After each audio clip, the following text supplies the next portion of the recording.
अस्सलामुअलैकुम गाइस। आज हम कवर करने जा रहे हैं HRM के पास्ट पेपर्स को, जो कि उसमें सबसे पहले 2023 के पास्ट पेपर्स में से पहला लॉन्ग क्वेश्चन हम कवर करेंगे।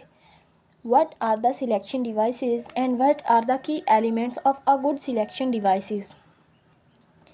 इसके आंसर में हम देखते हैं कि सिलेक्शन क्या है। What is selection? Selections come after HR planning and recruitment. If we look at this topic from our point of view in a simple manner, we can say that selections come after HR planning means that a continuous process that ensures the best fit between employees and jobs. HR planning involves analyzing the current labor supply, for example, forecasting demand and balancing the two. Now we see the topic of recruitment. What is recruitment? The process of getting the job description in front of as many people as possible. इसकी हम example इस तरीके से भी ले सकते हैं कि जब हम चैनल बनाते हैं तो अगर वो कोई वीडियो हम अपलोड करते हैं या फिर कोई शॉर्ट अपलोड करते हैं तो उसकी डिस्क्रिप्शन में हमें लास्ट में कुछ ना कुछ देना होता है। इस तरीके से एक एम्प्लॉय जब जॉब के लिए जाता है तो उसे जो जॉब की जो डिस्क्रिप्शन है उसमें भी कुछ लिखना होता है कि वो किस तरह की स्किल्स से वाकिफ़ है और उसका एक्सपीरियंस कितना है।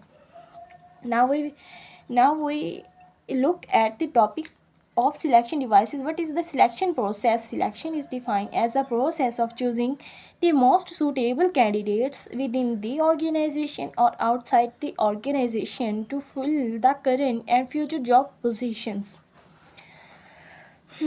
We see this topic at a simple turn.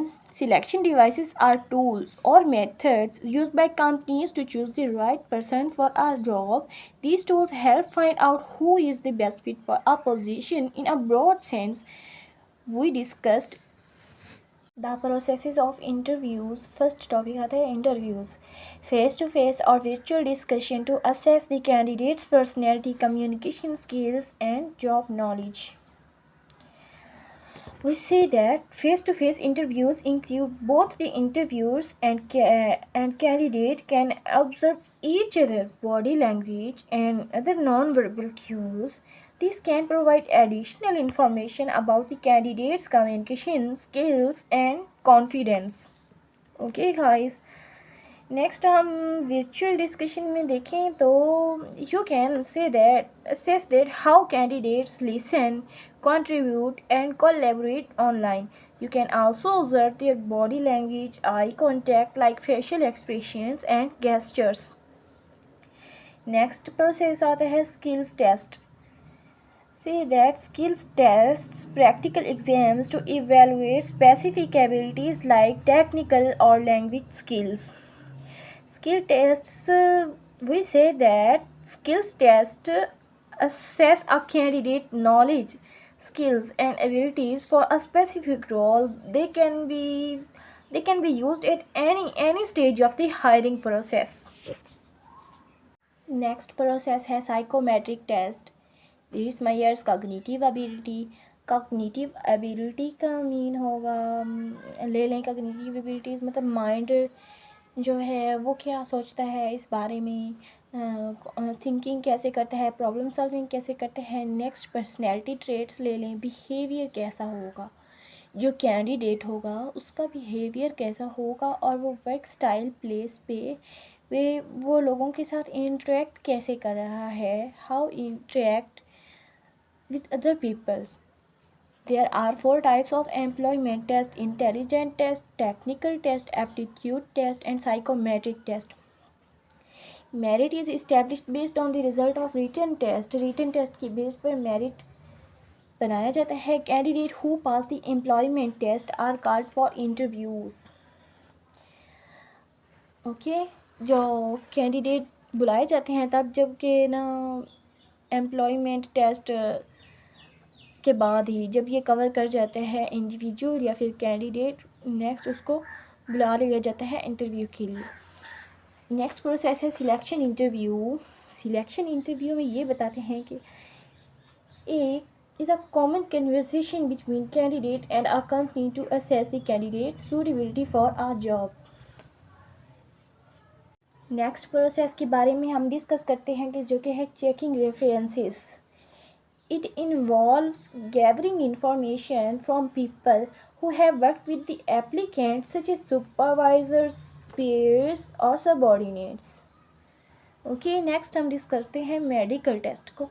Medical test में इंक्लूड होते हैं, इट हेल्प्स जॉब्स के तौर पे ये हेल्प करता है detect a condition, determine diagnosis, plan treatment, check and then check to see if treatment is working, then hiring in a job. Okay, next last process है जो कि है issuing job offer. It's usually the last stage in the job search process. Job offers typically include the following details. ये details किस तरह की देते हैं, like terms and condition, role और पोजीशन जॉब में क्या होगा. ओके, नेक्स्ट हम डिस्कस करते हैं कि elements of a selection devices. First of all आता है reliability. Okay, reliability actually it is a major criteria for evaluating the quality and effectiveness of your selection tools and procedures, and we can also say that it refers to the consistency and stability of these scores and outcomes that you obtain from using them. Next है validity. Validity में हम देखते हैं selection devices is a valid for it can accurately measure a candidate work behavior, outcomes and job performance. Next है fairness. Fairness means that judging candidate based on their ability to perform the job rather than their race, gender, religion or other qualities like female and male. जज करेगा उनको और उनके gender के बारे में पूछेगा, that is not fair. Okay, next है cost effective. Cost effective is a measure of how well resources are used to achieve a desired outcome. And fifth है legal compliance. In legal compliance it tells about following laws and regulations to ensure fairness and equal opportunities for all the applicants. Next हम इनको conclude करें तो देखते हैं कि when our selection devices has these qualities, it helps companies make better hiring decisions that are efficient, fair and beneficial for the business. Okay, first long question हमारा हुआ cover. अब हम next की तरफ देखते हैं. सेकेंड क्वेश्चन है what is the importance of health and safety in HRM. Health बहुत ज़्यादा इम्पोर्टेंट है HRM में. जैसे कि हम ले लेते हैं because it can protect employees, comply with legal requirement, attract talent, improve reputation and reduce costs and protect customers. And by taking care of health and safety, HR helps in reducing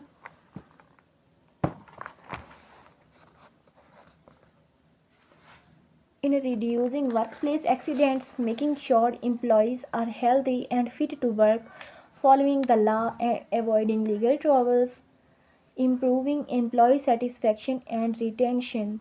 अगर उन्हें कोई health का issue नहीं होगा तो वो उनका full focus होगा अपनी जॉब पर, उसके पर काम कैसे करना है और कितने टाइम में वो मुकम्मल करना है. अगर उसे कोई हेल्थ इशू नहीं होगा तो वो अपना काम ईज़िली कंप्लीट कर सकेगा. नेक्स्ट है what is occupational health problem and issues, जिसमें फर्स्ट ऑफ ऑल आता है फिज़िकल इंजरीज़.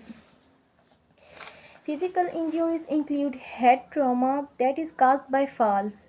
एंड नेक्स्ट है cuts. Obsession can involve muscles and tendons.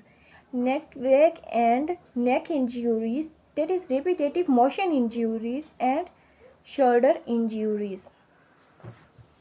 Next हम बात करते हैं स्ट्रेस पर. Too much work, long hours, tight deadlines और a stressful environment, इन सब की वजह से हमें हेल्थ का प्रॉब्लम्स हो सकता है. इसके इफ़ेक्ट्स हमारी हेल्थ पर क्या बनते हैं. Stress can lead to mental health problems like anxiety and depression, physical issues like high blood pressure, इस सब की वजह से, हमारे ज़्यादा काम कर जाने की वजह से हमें स्ट्रेस होता है और उसकी वजह से हमारा ब्लड प्रेशर भी हाई या फिर लो हो सकता है। नेक्स्ट है prevention providing proper breaks, reducing work and offering mental health supports. हमें काम के वक्त ब्रेक ले लेनी चाहिए, ये हमारी हेल्थ के लिए बिल्कुल ठीक रहता है। नेक्स्ट है noise exposure, cause working in places with loud machines और कंस्ट्रक्शन साइट्स। हमारे जॉब करने का जो एक्चुअली प्लेस होती है वो वहाँ पे होती है जहाँ पर मशीन्स हों, बहुत सारी फैक्ट्रीज़ हों, उनकी शोर की वजह से फिर वो भी हमारी हेल्थ पे इफ़ेक्ट पड़ता है। उनका भी long term exposure can led to hearing loss, इसकी वजह से हमारी सुनने की हिस्स कम हो सकती है। इससे हम प्रिवेंशन कैसे करें? Using air protection and reducing noise levels in the work place की जगह पर ज़्यादा वहाँ पर मत बनाएं वैसी प्लेस वर्क्स की जहाँ पर शोर हो, फैक्ट्रीज़ वगैरह हों। इससे हम हेयर लूज़ कर सकते हैं और इसी तरीके से हम हेल्थ इश्यूज से बच सकते हैं। नेक्स्ट है chemical exposure, handling harmful chemicals इन फैक्ट्रीज़ और लैब्स में जो कि केमिकल यूज़ किए जाते हैं और फैक्ट्रीज़ में, वो भी हमारे लिए खतरा बन सकता है हमारी हेल्थ और हेल्थ के लिए, ठीक है ना।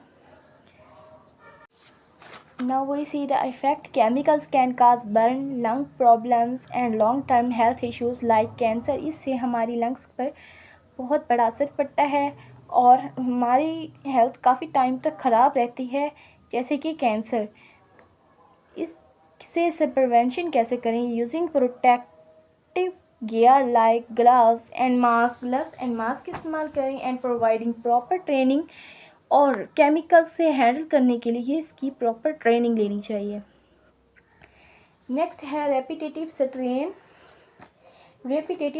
इंजरीज। रेपिटेटिव स्ट्रेन इंजरीज में आ जाता है सबसे पहले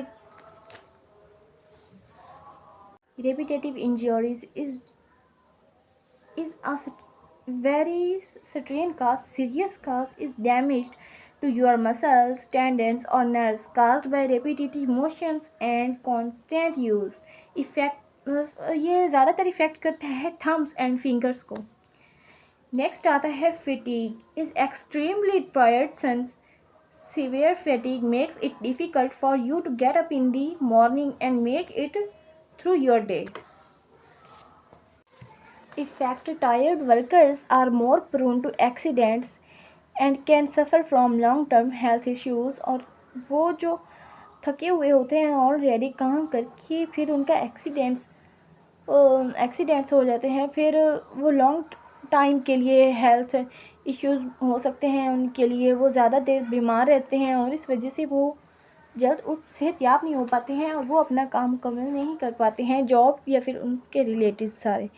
नेक्स्ट अगर हम इसकी प्रिवेंशन को देखें तो limiting over time, scheduling proper rest breaks लेनी चाहिए एंड रोटेटिंग शिफ्ट्स होनी चाहिए। ओके, मतलब एक काम करने की भी लिमिट होनी चाहिए, अपनी उसकी लिमिट के अंदर रह के ही काम करें। नेक्स्ट ब्रेक के टाइम हमें ब्रेक कर लेनी चाहिए या फिर फ्रेश हो लेना चाहिए और फिज़िकल एक्टिविटीज़ की तरफ भी तवज्जो देनी चाहिए। नेक्स्ट हम अगर इसकी कंक्लूजन पे बात करें तो health and safety are essential in HRM because they protect workers, improve job satisfaction and job companies avoid accidents and legal problems. Addressing occupational health problems like physical injuries, stress and exposures to harmful conditions ensures a safer workplace where employees and performs their best. Next हम third question को देखते हैं। What is the nature of job analysis? Right associated motivational theories models in detail. Define job analysis. Job analysis provide a way for organization to fully understand nature of a job.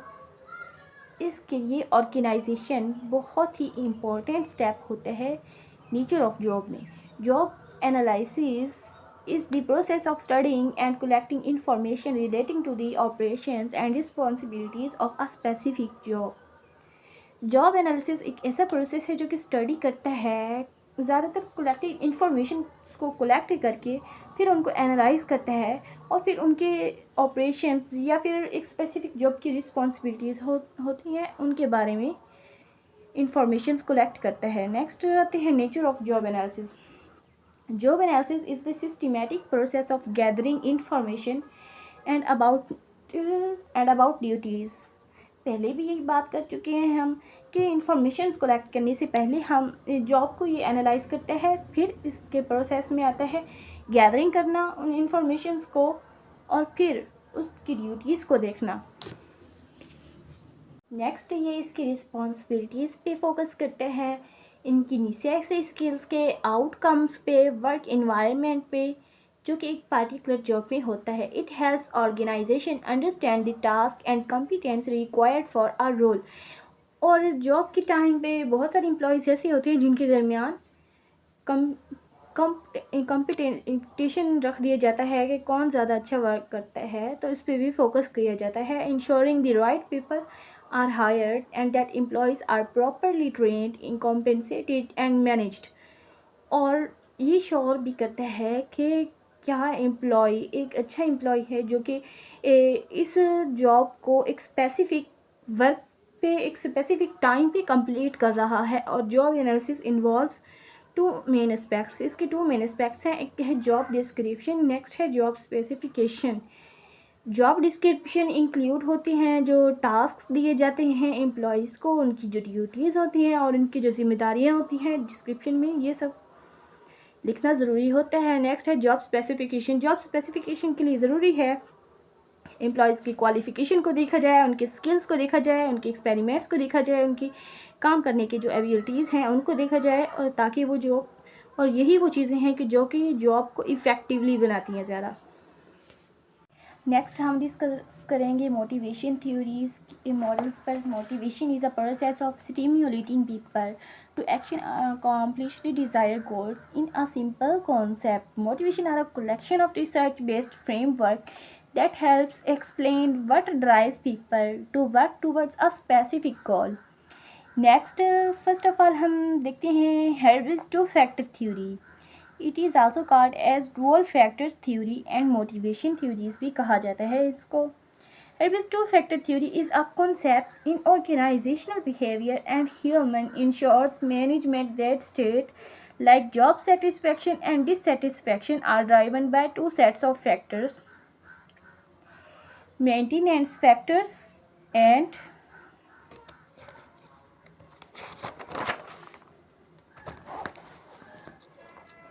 Maintenance factors and motivation factors. इन maintenance factors में अगर बात करें तो इसको extrinsic factors भी कहा जाता है that decrease dissatisfaction such as salary, job security, status and benefits. Next हम बात करते हैं मोटिवेशन फैक्टर्स की। मोटिवेशन फैक्टर्स में आता है ये हम इसको इंट्रिंसिक फैक्टर्स भी कहते हैं। Intrinsic factors that increase satisfaction such as recognition, challenging work, growth, potential and relationships. Next आता है managerial implications. Managerial implication: in order to increase the human productivity, it is necessary to satisfy the employee's maintenance need and provide them opportunities to increase their motivational needs. Changing expectation about what constitute ethical and responsible T&C behavior. Now we have discussed about the achievement motivation needs. It is also known as the three-need theory proposed by the David CMC. According to him, achievement, power and affiliation. According to David CMC, these three needs help motivated people through their work and organizational setting. First आता है power need. In power need, a person are more likely to be asserting, take charge and seek leadership positions.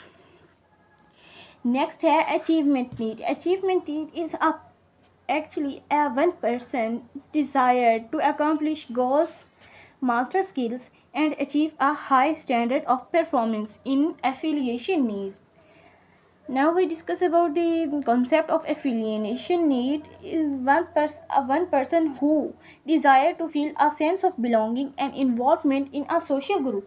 It is a basic needs that involve establishing, maintaining and restoring positive relation with others.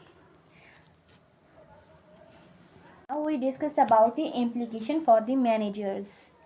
In implication, a manager who focus on evidence flow from objectives, identify limitations about using the results. Okay. Next है Maslow's hierarchy of needs. Maslow hierarchy need ये बताती है कि एक 6 steps हैं जो follow करते हैं इन नीड्स को। ये अगर नीड्स हों तो इंडिविजुअल का रहना एक इजी होता है, ठीक है ना। इंडिविजुअल का रहना बहुत इजी हो जाता है अगर उनको ये सारी नीड्स वक्त पर मिलती रहें तो। फर्स्ट है psychological need. In psychological need आता है breath, food, water and shelter. इन सब चीज़ों का होना बहुत ज़रूरी है। अगर इंसान को ये चीज़ें मिल रही हैं तो वो एक खुशगवार ज़िंदगी गुजार रहा है। नेक्स्ट आती है सेफ्टी नीड। इन सेफ्टी में health, employment, property, family and sociability. इंसान को ये ख्याल रहता है कि उसने अपने घर, कारोबार, उसकी प्रॉपर्टी की हिफाजत करनी है, तो ये कौन सी नीड्स होगी? सेफ्टी नीड्स होगी। मतलब वो अपने इन्वायरमेंट, अपने होम को एक सेफ़ रखना चाहते हैं, उसकी ये भी नीड्स कंप्लीट हो जाती हैं तो वे एक सेटिस्फेक्शन होगी उसे। तो नेक्स्ट है social needs. Creating opportunities for team work and collaboration. Social में आते हैं friendship, family, intimacy and sense of connections. इनका होना भी बहुत ज़रूरी है। नेक्स्ट है स्टीम नीड्स। स्टीम नीड्स में आती हैं confidence, achievement and respect of others and respect by others. Last में है self actualisation, providing growth opportunities to realise ones full potential. In actualisation the concept gaining morality, creativity and acceptance. इन चीज़ों का होना ज़रूरी है। आज का टॉपिक हमारा इन्हीं लॉन्ग क्वेश्चन पे ख़त्म होता है। नेक्स्ट इंशाल्लाह जल्द से जल्द देके आऊँगी। अल्लाह हाफिज़।